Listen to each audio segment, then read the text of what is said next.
All right. Well, welcome back, everyone. So I'm excited. Clay, you just mentioned before we hit record that after we finish Genesis, we're going to jump into Exodus, which makes this discussion a little bit easier today because this is more of that connective tissue between the one story and the next. So I want to get us started today, I want to walk us back to our grade school education, specifically our literature class. Do you all remember the arc that they talked about for how to make how stories are formed? And you have like the inciting incident, you have the rising action, you have the climax, and then you have the falling action. Yeah. No. The denouement. Yeah. Okay, well, that's how I was always. Clay, what'd you say? I taught that stuff. So you have the denouement at the end. So what are some of the big moments that you see on that kind of horseshoe-shaped depiction of how stories are kind of have their flow? Do you remember some of the points? I hadn't looked at it that way, so Mhm. Kind of like beginning, middle, and end, sort of. Mhm. Well, it started with the brothers putting our friend into the pit and then changing their mind and sending him off to Egypt. So that's, I think that would probably be around the beginning. Right. So that's kind of like our inciting incident is the dreams are kind of the thing that starts or that happens right before the inciting incident that kind of sets the plot into full swing. Hey, Joanne. Hi, hey, good morning. We're going to be going to the airport to pick up a kid. Oh, okay. And so we probably won't be with you. Have you started recording? Yeah. Well, good morning, and maybe we'll put you on mute and listen. All right, sounds like a plan. Until we get a car full of people. Okay, sounds good. Okay. Right. Thank you. So going back to kind of the arc of the story. So we have the inciting incident with the Joseph being thrown in the pit. We have the moments that we've talked about before of like the rising action when all the tension is building up and building up. And then when you talk about the climax, it's like where all the buildup finally has like the showdown. We talked about the brothers and kind of Joseph's reveal and the breakdown and how like the different elements of like what were the brothers thinking, what was Joseph thinking, how is that all that tension that's built up, how did that get dealt with? And now we're on the other side of the slope, which I remember it being called falling action, which is making sure all the loose ends are tied up. So like one of the first steps is like, well, we got to get dad here, which is kind of where we were before. Get dad here, let's bring him into the land of Egypt, make sure they're safe. Last time we hit that other point of, well, we have to be somewhere, so let's make sure we have the good land. Let's get to this place that we really want to go, the land of Goshen. And that's where we're picking up today. Notably, the arc of Joseph's story with that kind of peak of the confrontation with the brothers and the big reveal, the land of Egypt and the land around them is having a different arc. And this is why I bring it up today, is because part of the falling action is dealing with the arc of the famine or of the abundance and then the famine. So we get kind of the character, or I wish I had a better term, the plot line of the land of Egypt itself, which is on its own scale. So we're going to hit kind of the climax of the famine itself today and see where that lands us at kind of the end of some of the falling action, making sure we're tying up all the ends. So is that a helpful kind of way to think about the arc of the whole Joseph story? Is that now we're kind of just making sure we have all the different storylines have resolution? So let's jump in. This is one, we start at chapter 47 today, and this is one where they chop the kind of this section of the story in half. So grabbing just a little bit before, Joseph is coaching his brothers on what to say in front of Pharaoh. And there's a detail that I didn't pick up until I looked at the notes. So what is Joseph telling his brothers to say to Pharaoh? That they're keepers of the livestock and don't mention the word shepherd. Right. Yeah, Larry, did you have something to add? Well, no, well, did he say, don't mention shepherd? No, Uh, tell him you're shepherds. No. So here's the thing that I missed. Evidently, keepers of livestock and shepherds are not the same. Ah, So he says, tell them that you are keepers of livestock because shepherds are abhorrent to the Egyptians. And so it seems like this is just a subtle detail here, but it seems to be that there is a cultural difference between livestock, which is like the cattle, and sheep, which are like sheep and goats, which are a different kind of animal that has different kind of raising habits. Yeah, Larry? okay. Pharaoh said to his brothers, what is your occupation? And they said to Pharaoh, your servants are shepherds, Yeah. as our ancestors were. No, not in Clay, mine. yours says something different? Mine says, your servants have been keepers of cattle from our youth, even until now, both we and our fathers. And for every shepherd is an abomination to the Egyptians. And then at the bottom of my page with my notes, it says, Egyptian sources testify that the pharaohs possessed large herds and gave much attention to cattle breeding. Mhm. So they're going to be the owners of the ranch versus the ones who take care of the livestock.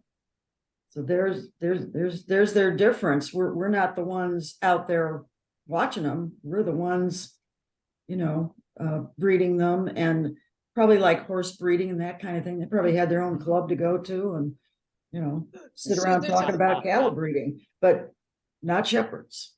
So that's what mine says, and this is Revised Standard Version. Yeah. Mary Ellen, are you going to jump in? Well, I just had a thought that made me chuckle. It's like the cattle and the sheep wars out west in the early days here, because the cattlemen did not want the sheep invading their territory, and it was actually wars between the ranchers out west. So it doesn't die. Right. Yeah. So, yeah, Larry. Well, and my thought was that the idea was, if you tell Pharaoh that you're shepherds, and the shepherds are sort of low-class people, that's reassuring Pharaoh that you're not there trying to take over something or other. Because after all, Joseph has brought all of his family and his kin and his cattle and everything. And you could look at that as reassuring Pharaoh that he's not a threat. So this is just an interesting dynamic. So Larry, I think you're on to something of like, is this group of people a threat? But what my notes say is, this is Joseph's final deception, is he's trying to get his brothers to say something and they don't say it. His brothers are honest about what they're doing and what they are. And there does seem to be a combination of a class distinction between raising livestock, which is cattle, and being shepherds, which is associated with sheep. Sheep. There is different techniques on how you raise them. Mary Ellen, thank you for bringing that out of like, that dynamic seems to continue, and like, because these animals consume the land differently. Yeah, Clay? And I'm sorry, I was reading verse 34 from the previous chapter. Right. Sorry, I was reading what he told them to say, and now I see in verse 3 of 47. So I was looking at the wrong place. So yes, mine does agree with the fact that they say the wrong thing. Yeah, the brothers say what's on their mind. They're like, we're shepherds. Even though Joseph said, tell them you raise livestock, they don't do it. So his final plan falls through, which is kind of funny. But Pharaoh does still respond in kind, is the interesting part of this. They say, we have come to reside as aliens in the land, and there's no pasture for your servants' flocks, because the famine is severe in the land of Canaan. And they asked to settle in the land of Goshen, which we've already talked about is in the Nile Delta that floods and is green. So they are open and honest, it sounds like, that we are here because where we're from is dead, and we want to reside as aliens. They're not applying for citizenship. They don't want to be Egyptians. It kind of sounds like their intention is to eventually go home, right? Mhm. So how do you think of Pharaoh's response after hearing the brothers' plea? Larry, you already said if they're not raisers of livestock, they're kind of less of a threat. They're low class anyways. Yeah. Mary Ellen? Well, he welcomes them with open arms and wants them to have the very best of the land in Goshen, which I still say there's probably people already there. And the interesting part to me was in verse 6 at the end, and he talks about the brothers, and if you know that there are capable men among them, put them in charge of my livestock.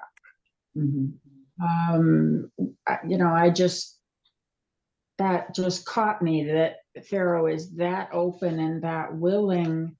And to me, that's kind of a indication that he's thinking that the brothers might assimilate into the Egyptian if they will work for him. That's a start of assimilating into the culture. Okay. Yeah, Larry? Well, Pharaoh did great with Joseph. Joseph built up Pharaoh's faith. Now he brings his brothers. They're all good. Pharaoh says, hey, these guys are probably equally good. They're going to increase my wealth. So I'm going to offer them the possibility of raising my cattle along with theirs. Yeah. So it's almost like I got one good guy, one really capable guy out of this family. Let's see if any of the other 11 are capable as well. Absolutely. This might be a good gamble. Only as animal keepers, Yes, not as a to stay at that status. Yeah. Helen, did I hear you try to jump in at one point? I was just going to say the same thing that Mary Ellen said about how Pharaoh was offered them jobs. I thought that was an interesting part too. Yeah. Yeah, so like, okay, yeah, you will come, but you're also gonna do a little bit more too. So it does seem like Pharaoh's being kind, but he's also looking for a kickback here. This isn't just out of the goodness of his heart. This does seem like wise business decisions, or at least a hope of that. So after talking with Pharaoh, with the brothers, at least, I think it says 5 of the brothers talking to Pharaoh, the brothers go away, and then Jacob is brought before Pharaoh. Now, this is a shorter conversation, but there are some odd details. What did you pick up on how Jacob addresses Pharaoh, and I guess Pharaoh doesn't really address Jacob here. So what'd you all think of this? Yeah, Mary Ellen? Jacob says that he's 130 years old, but few and hard have been the years of my life. And how can you call 130 years few? I mean, hard I have no problem with, but few. Well, go back to the early ones. They all lived to 400, 300, so on and so forth. He's still a youngster. Yeah. Yeah, Clay? Yeah, my book is giving notes that this reflects the view that there was an increasing shortening and troubling of man's life. Yeah. Mhm. Yeah. So going back to like how our lineage is kept, well, we don't know, but Jacob seems to be aware of those extremely long lifespans that we've kind of read in the genealogies. There's an awareness of those. Mhm. But 130 short and hard years. What do you make of him saying that his years have been hard? I know part of me, it's like, dude, you made your own life hard. That was your fault. Yeah. Now, his years have been hard with, you know, the loss of Joseph and, you know, all the family fighting among the brothers and the whole history of that, and losing Joseph and believing that he was dead, and then raising Benjamin and then discovering Joseph, and Joseph demanding Benjamin's presence. And, you know, Jacob was afraid of losing, you know, the last thing that he treasured.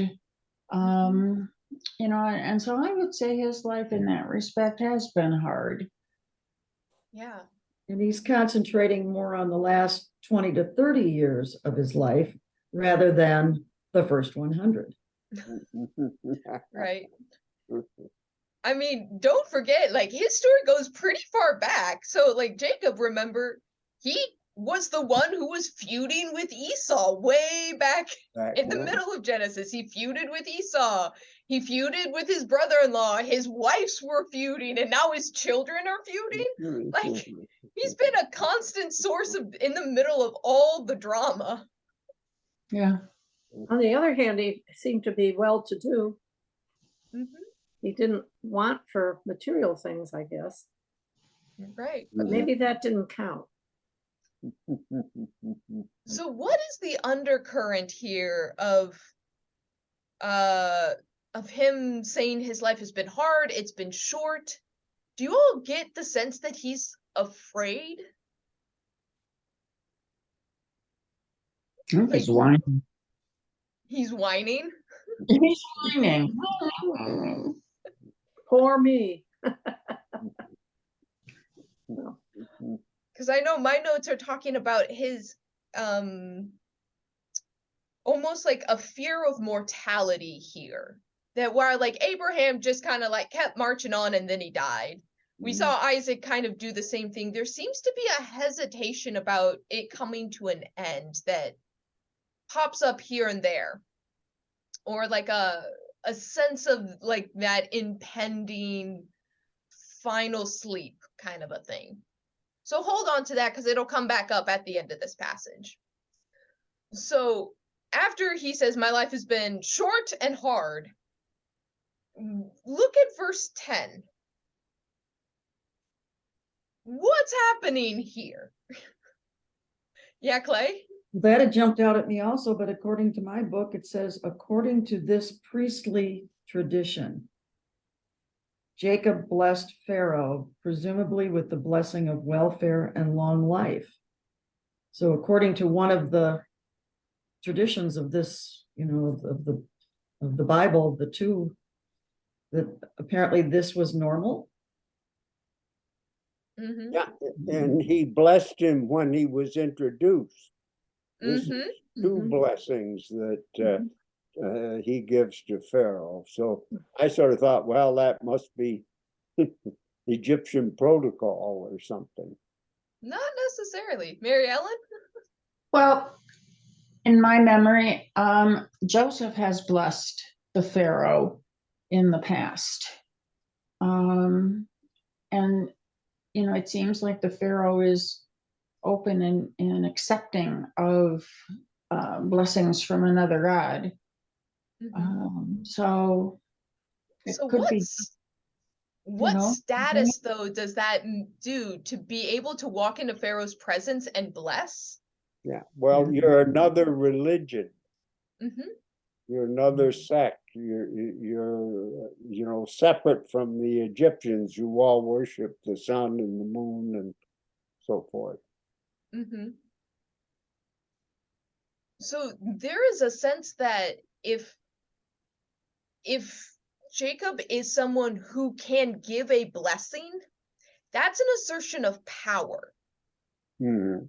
Think of how blessings have worked in with some of the other patriarchs. So like what was going on when like Abraham was blessing people? Mhm. Mhm. He gave his blessings, you know, it told his son.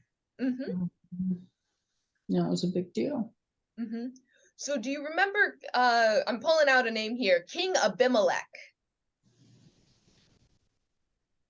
This is the king that, one of the kings that Abraham gave Sarah to.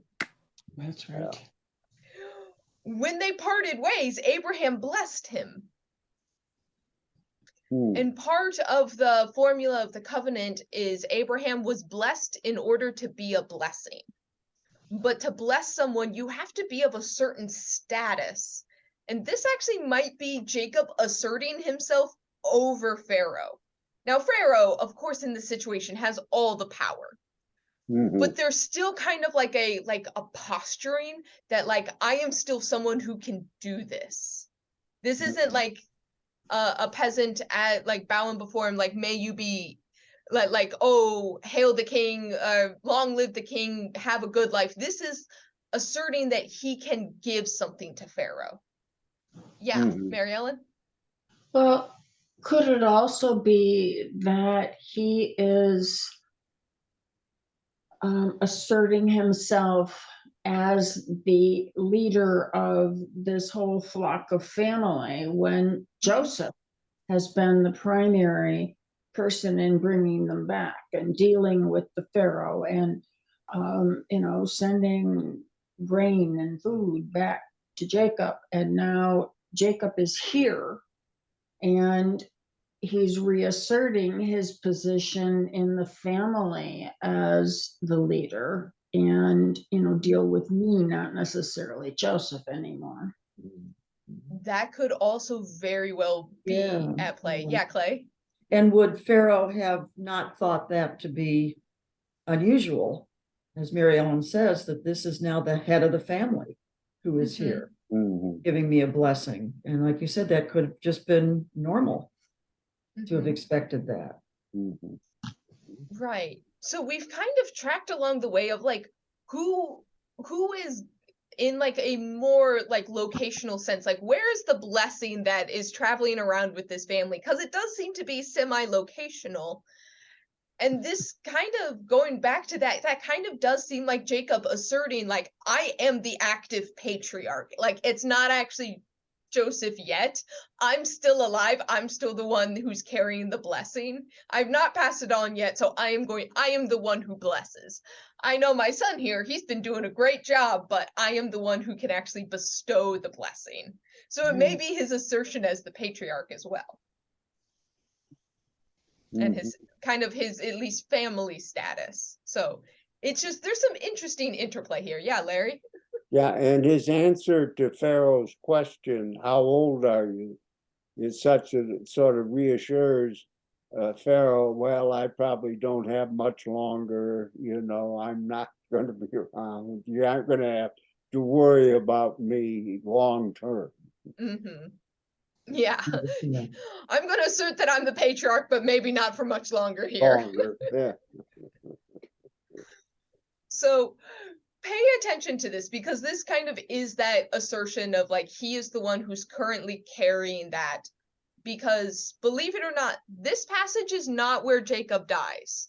Mhm. Jacob will die and lay hands and bless people, and we're gonna keep an eye on who and how he blesses them. Mm. Because it's Jacob, nothing ever is simple. Mm. Well, in the past, always it was prophets also who gave blessings. So he's kind of putting himself in that place as well. Mm-hmm. A religious leader too.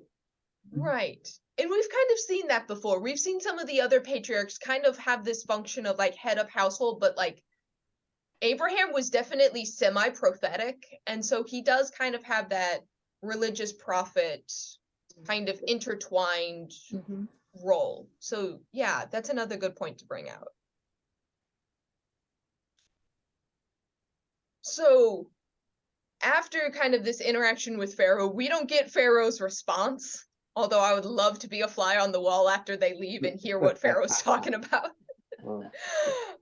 We see that Joseph then settles his father and his brothers and granted them the holding in the land of Egypt, the best part. The best part of the land of Ramses. So just a quick explanation of terms. I wanted to look up why they used this term. This is still the land of Goshen. It is actually a term that we see later on is interchangeable. This just comes from a much later, it's a later terminology that somehow worked its way in here. I believe that this is the term we see in Exodus, which is the editors of this text may have used that to try to build continuity because they've been talking about the land of Goshen, but it will be known as the land of Ramses. So just a kind of editorial note there. But they get the best of the land. What kind of conflict is this setting up for the next story? Yeah, but when it was Pharaoh that originally told them they could go to the land of Goshen, and when he originally talked about it earlier on, it was sort of sounded to me at least like that wasn't the most desirable place to live in Egypt. You know, it would be safe, maybe. It's out of the way, you know, it's way down on the delta, you know, but you know, it was Pharaoh's choice. So you're right, it's not near the city center, but it's in the green delta, so it may be the best for the livestock. Yeah. As we've kind of talked around, there's probably people here. Like Pharaoh has livestock, which means there's people already in this land, and this is my assumption is this is the grazing land, so it's like Pharaoh gave them the best acreage in Wyoming. Wyoming's great for grazing. But who wants to live there? But are you gonna make the other ranchers mad if you get the best fields? So I think part of the conflict between the cattlemen and the sheep herders has been that the cattle do not graze as deeply into the grass, allowing it to regrow and come back. The sheep graze right to the root of the grass, and they actually destroy the land wherever they are, which is why they're constantly on the move, and you know, the herders are constantly moving the flock because the sheep are very destructive to the vegetation. So he's giving them the best, but they're gonna destroy it because they're sheep. Yes, and that, thinking about it in that kind of like, what do the animals do? There's like kind of a grading system that of like how animals interact with the landscape. And yeah, sheep are moved frequently because, as you said, they will graze it to the dirt. Yes. And then dig up the roots. And so you don't want, so even though the animals are smaller, you have to move them more frequently, which is why sheep take up a lot of space. It's not because the animals take up a lot of space. It's because they just eat to the very bottom. Just a modern note, what's actually an interesting thing you deal with, I remember reading about when I was living as a kid in Kansas and like learning about the prairie. In comparison to bison, cattle do something similar, where cattle don't graze prairie land the same way as bison, and it tends to be very destructive. Because as I remember, cattle are cows are choosier of what they eat, so they are more likely to eat their favorite species down to nubs, where bison are lazy.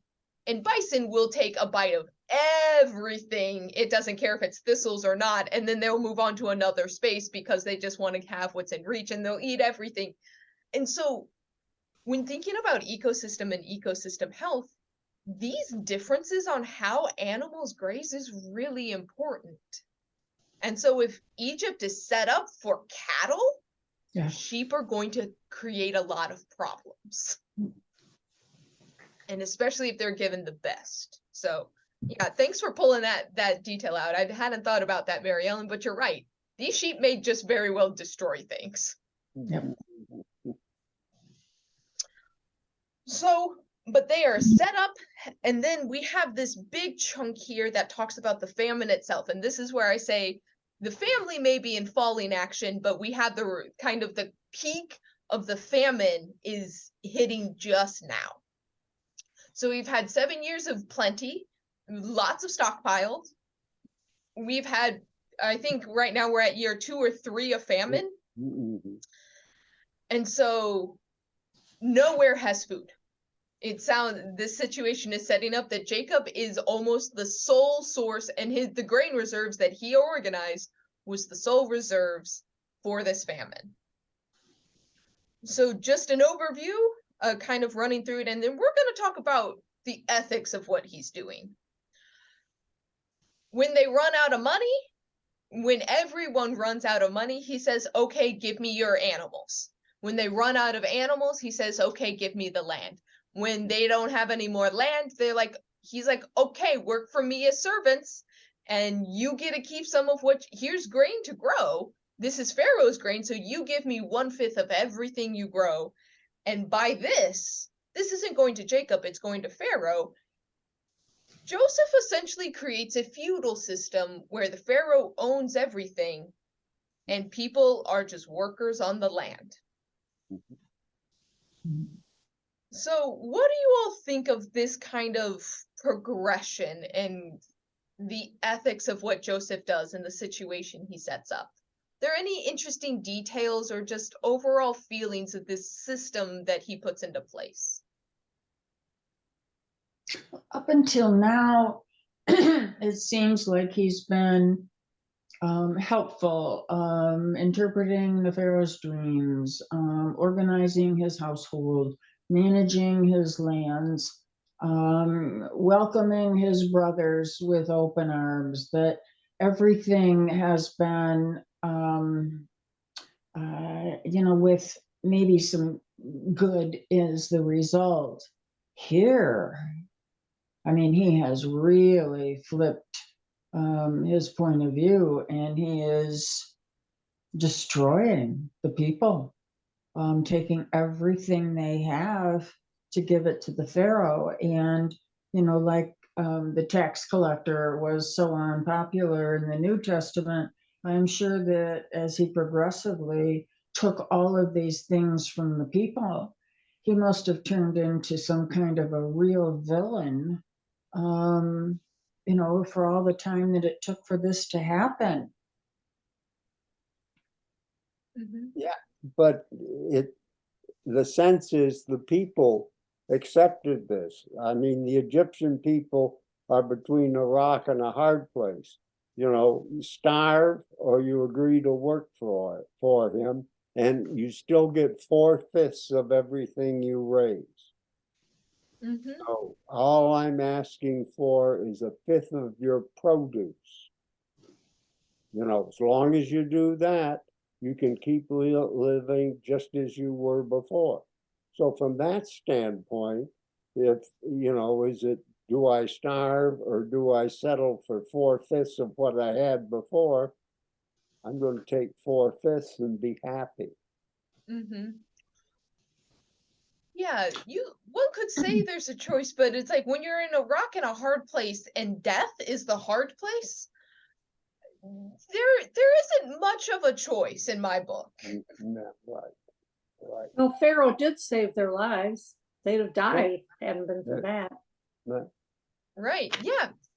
But it has to be hard to go from being landowners to now being tenants. I mean, that had to be, and as you said, it probably happened very gradually, or, it didn't happen in one day. It probably went over several months or years. Still, that had to be tough on the Egyptians to go from owning this land to having to give it to Pharaoh, even though they get 4/5 of whatever they produced back. It's no longer their land. Sort of reminds me of the story of the grasshopper and the ants, where the ant saved up, the grasshopper played away and needed food. So it's kind of the same thing in a way. Why didn't they save up during plenty years?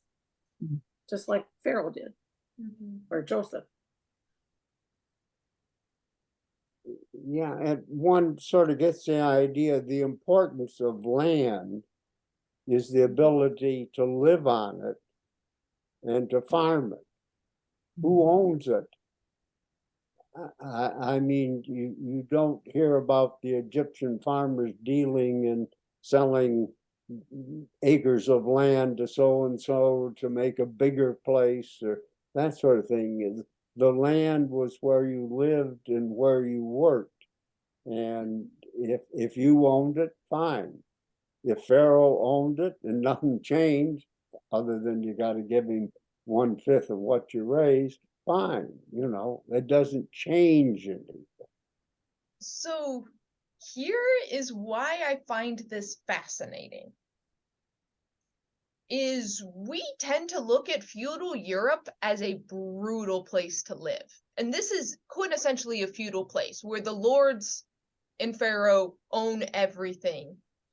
And if they choose at some point to make it more than 1/5, they have the power to do so. And the question is always like, how do you make sure that it's not just a good life for you, but it's a good life for your kids? Is there anything you can build up and pass on? And we're actually, if you remember, when we were right before we hit record, we were talking about that everything is becoming a subscription service.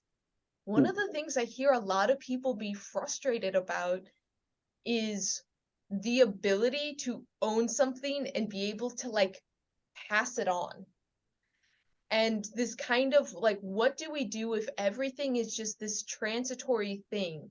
What do we do if there's a generation of people that are only renters and can never afford to build equity and housing?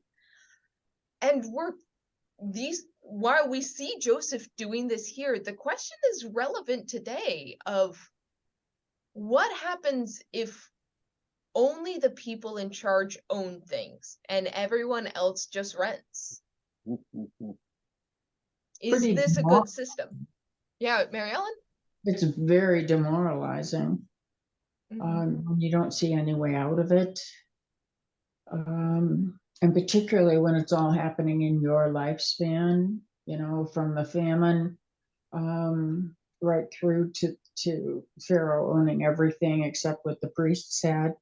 I'd say it's very demoralizing.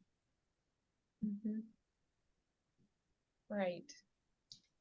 Yeah, that was sort of interesting that they put in about the priests, you know, that, you know, they're saying even back then there was a carve out, you know, there was a group of people who were protected, you know. Here, what, we've got the 1% that's got a lot of the marbles. So do you want to hear what history has to say about this? Joseph likely did not do this. This is a good story and a good explanation of how Egypt works, but this probably didn't happen. I looked it up because I was curious. I was like, okay, so the first thing I Googled was like, when did slavery start in Egypt? And the earliest record of the kingdom is our earliest record of slavery in Egypt. It's not like they had without slaves. We know that the slaves are the ones who built the pyramids. Just to give you a frame of reference here, the old, like when Egypt became like an established kingdom with some kind of might and power was around 2700 BCE. which is over 1,000 years from when this story happens. Like that is I looked up also, like, when did the woolly mammoths go extinct? And the Old Kingdom may have existed where there were still a few woolly mammoths roaming around in Alaska. Wow. That is how old Egypt is. Okay. Yeah, Clay? My notes in my Bible say that Egyptian sources testify that such a feudalistic system was introduced between 1700 to 1500 BC. Yeah. So that was like one of my next question is, did Pharaoh own the land? And it looks like, yeah, Pharaoh owned Egypt. Yeah. And Yeah. that feudal system was probably long set up before this family got here. Mhm. So this may be a little piece of mythology to explain to people when back in Canaan when they have the established kingdoms, and it's like what was it like in Egypt? And here's like the explanation of how Egypt was, a kind of a character sketch. Joseph didn't set this up, but this is somewhat how the system worked. The feudal system was established. Clay, thanks for putting a date to it, because that was one of the things I was trying to dig around and find. So it is an explanation of the feudal system. Joseph did not implement it. Yeah, Mary Ellen. Well, what you're saying fits right into verse 26, where it talks about a statute concerning the land of Egypt, and it stands to this day. I mean, that's editorial commenting. That The Pharaoh should have the fifth. I should have 1/5. But what fascinates me is the comment, and it stands to this day. So why would that editorial comment be in there? What? To finish what you've been saying about the feudal system. It's kind of like it all comes to this. So knowing a little bit what happens later in scripture, anytime there was war or famine, a lot of people want to run to Egypt for help or for safety. This summer we talked a lot about Jeremiah the prophet. He's the one who's the weeping prophet. He eventually gets thrown in a well. Babylon attacks, and he actually gets pulled out of the well. His friends drag him to Egypt. This is where he goes. So if you're thinking about why does that comment stand there, the equivalent that I would tell you today is if you're trying to give some advice to your kiddos of where they want to set up in life, it's like, well, you could have a house, we have a house in Michigan, we will pass on the house in Michigan, or you could sell it and be a perpetual renter in New York City. You never really own unless you're very rich, you don't own stuff in New York City. You will always rent, and that rent will be more than a fifth of your income. Stay here where you can own a house is what that might function as. Is telling the Israelite youth, stay here and you can own things, because if you go to Egypt, you will be a renter, always. Pharaoh owns the land.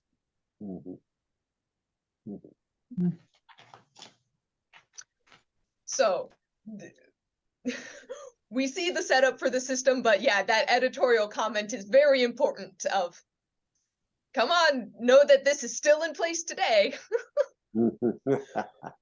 But going back to the story itself, being kind of in the literary lens of how this story is being told itself, what conflict does it set up that Joseph is making basically all Egyptians subservient to Pharaoh in kind of a way that they weren't used to?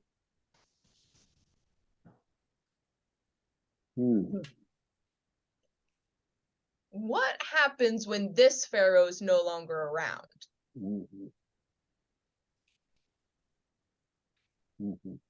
The next Pharaoh still gets a 5th.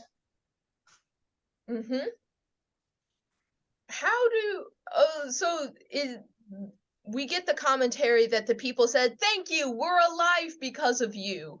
But when the famine is over, when they're no longer struggling, when they no longer need, or when there's no longer that desperate need, what happens to people when they look back 10 years prior, where they used to be landowners and now things aren't quite so bad and they own nothing?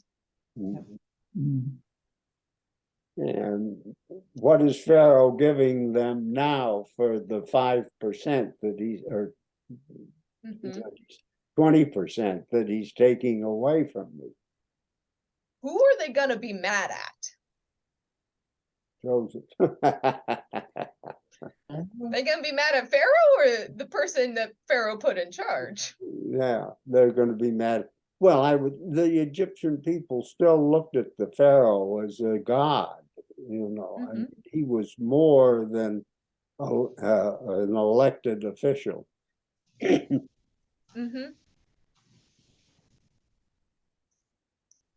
So if we, like I said, we're kind of starting to look forward as like, how do the people of the Abrahamic family, how do they get to the position where they were? We see kind of the writing on the wall here. People don't forget when they get screwed over. That's right. It's true. But the thing is, from a business perspective, like business-wise, Pharaoh's probably really happy with Joseph right now, right? If you're looking strictly business, Joseph just made Pharaoh, I mean, not just king over everything, but owner and CEO of this whole area that everyone has to bow down to. So Pharaoh is now even more powerful, at least by the story. So let's see. With 10 minutes to go, we have this final chunk for today in chapter 47, where we begin the story of the last days of Jacob. So Jacob doesn't die at the end of this passage. At first, I kind of expected him to. The next chapter, we're going to get to who Jacob blesses and how. But we have Jacob settled in the land of Egypt. They're gaining possessions. We see once again the covenant come through, or no, this isn't even the covenant. This goes back to Genesis 1, where it says, "Be fruitful and multiply." In the original, in the first creation story, God creates humans and says, "Be fruitful, multiply, take care of the land." We see in verse 27 that they gained possession of it. They were fruitful and multiplied exceedingly. Yeah, Mary Ellen? Are they gaining possession, were fruitful and multiplied, parallel to the residents of Egypt who were in the process of losing everything? Was that happening at the same time? Wow. Yup. Yeah, so they're multiplying and the Egyptians are hurting. Well, Being fruitful, and it sounds like, everything is the land of milk and honey for them. What have the Egyptians lost? They've lost 1/5 of the stuff they grow. I mean, they're not starving anymore. I mean, are they any different from the Israelites? The Israelites still are they paying a 20% to Pharaoh? No. They're taking care of Pharaoh's cattle, but they're not paying taxes. No. Okay. Yeah. Wow. Well, they're not fine, but the agreement with the Egyptians was they got 20% of the produce of the land. Yeah. Well, if you're raising cattle, that might mean you give 20% of your new calves to the Mhm. owner. Yeah. The thing is so what they may have not lost as much in a material sense, but they lost status. Where I think a loss of status can affect people a lot more than sometimes we give Well, credit for. yeah. There's a psychological toll on the lowering of status. Mhm. But in the true, like in the continuation of the covenant, like the Abrahamic family is still there. It seems like once they secure descendants, all of a sudden they're just blossoming with descendants. Mhm. God promised more descendants than grains of sand and stars in the sky. The family is taken off, is what I'm saying. Mhm. So they gained possession, they are multiplying. Jacob is in the land, and his years were 147. So let's see, we're a few years on from 130. So we're a slight fast forward Mhm. from when he arrived to like now. There's a slight time jump. And the famine's been over for 10 years, probably. So yeah, it seems like we're now at a post-famine phase. Okay, At least by Jacob's years. Chris. What's up? Well, we're bouncing back between him being called Jacob and him being called Israel. And what So does that mean? is that again a merger of the two stories? 100% it is. Okay. So yeah, anytime you see that bouncing back and unsurety of names, that's where we're seeing stories stitched together. So Okay.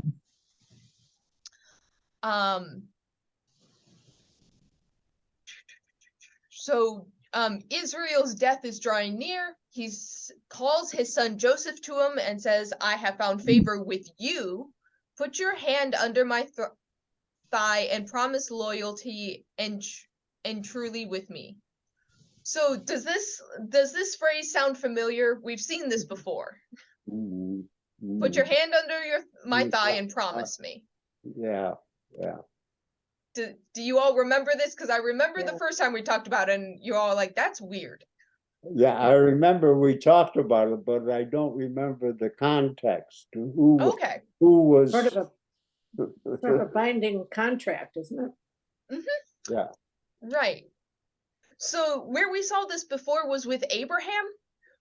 When Sarah passed away and he wanted a wife for Isaac, but he said, go back to my family and find it. He made his servant put his hand under his thigh and swear to find a wife of his people.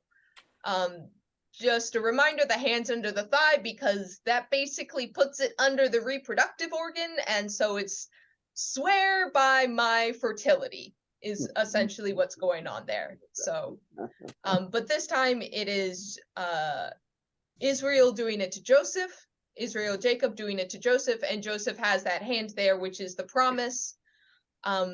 It's kind of also works as a promise for the covenant, because part of the covenant is the descendants, so you're kind of getting close to where the descendants come from. So that's why that has been promised that way.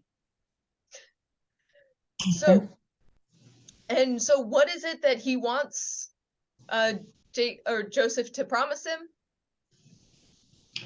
Bury him with his name. Yeah, get him out of Egypt. Don't bury him in Egypt. Don't bury me here. Right. I think we talked about this last week because it appeared earlier in the story. Where was it? Because we had the promise of God when Jacob was leaving. God said, don't worry, you're going to go down. I'm going to bring you back up. Back. And Jacob's kind of like, great, my bones will not be here. Mhm. But this is where we get, this is where, once again, stories being stitched together. We get the actual promise that, yes, Joseph will bring him out of Egypt. Don't worry, Dad, I will not leave you here. Mhm. Okay. So, that kind of brings us to the next chapter. What are you all thinking of how the story is? Like I said, we're past the climax. We're kind of making sure all the loose ends are being tied up. Whoa. Any final thoughts for today about how the story is kind of wrapping up? When they talk about them multiplying, like God reassures them, you'll be fruitful, you'll multiply. You're talking about a period of 10 years. Okay, you can say, well, that's almost one generation. You know, you can only have so many kids, you know. Yet it sounds as if, you know, the Israelites have grown from a few to a multitude. Now, how did that happen? I want you to hold on to that question. Okay. Because there's a few answers, and we will discuss it in Exodus, because this is a very big question for historians of like, how did a family of 12 brothers become thousands? Yeah. Okay. And there are people who do the math and said, okay, if you had this kind of reproduction rate, this is how you would do this. There's another theory that deals more with mythology and how a people group forms an identity, and who actually was it that was leaving Egypt, and what does it mean to have a national myth. And so that's the other short answer I will tell you, is it may be in the realm of mythology.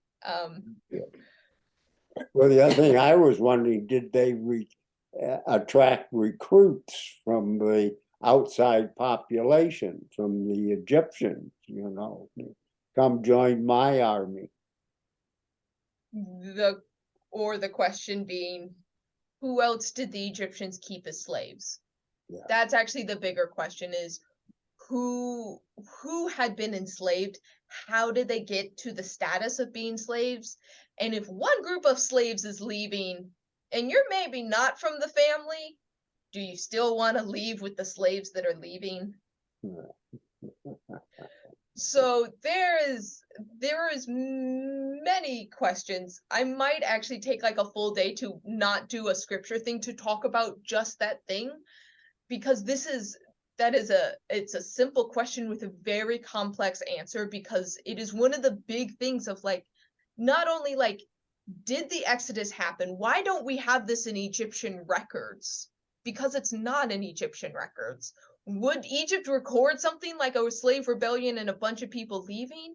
How did it become a whole nation of people? What happened to the Canaanites that were there when they got back? And like, how did this nation of Israel actually form? And does it match the story?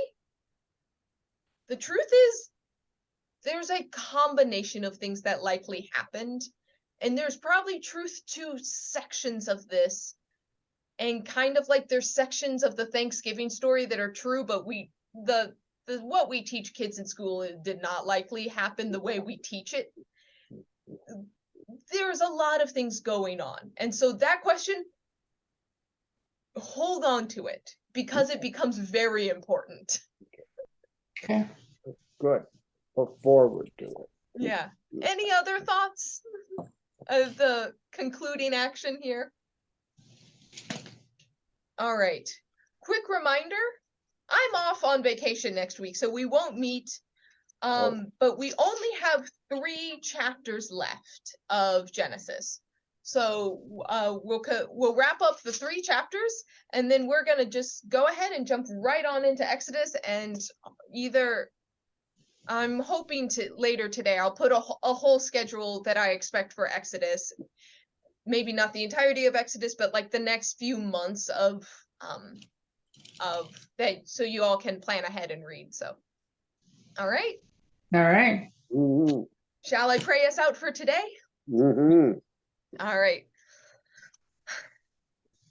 God of the generations, there's a lot of questions that we have, questions of what is good business and what is ethical business, questions of where is truth in a story that is so ancient, and where is truth today, and where do we look to find you in the mix of it all? For God, there is questions that we may never find answers to, but we take comfort that you are guiding us through the mess of information still.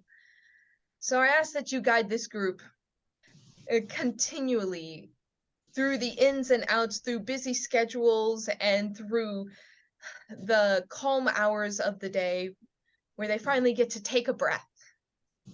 Bless them in the next week, and in the weeks to come until we gather again together to continue on in this story, the story that we draw a connection to, a lineage to, a story where people have continued to find you generation after generation. So we pray all these things in Jesus' name. Amen. Amen. All right. Thank you Okay. all. Thanks. Yep. Bye-bye.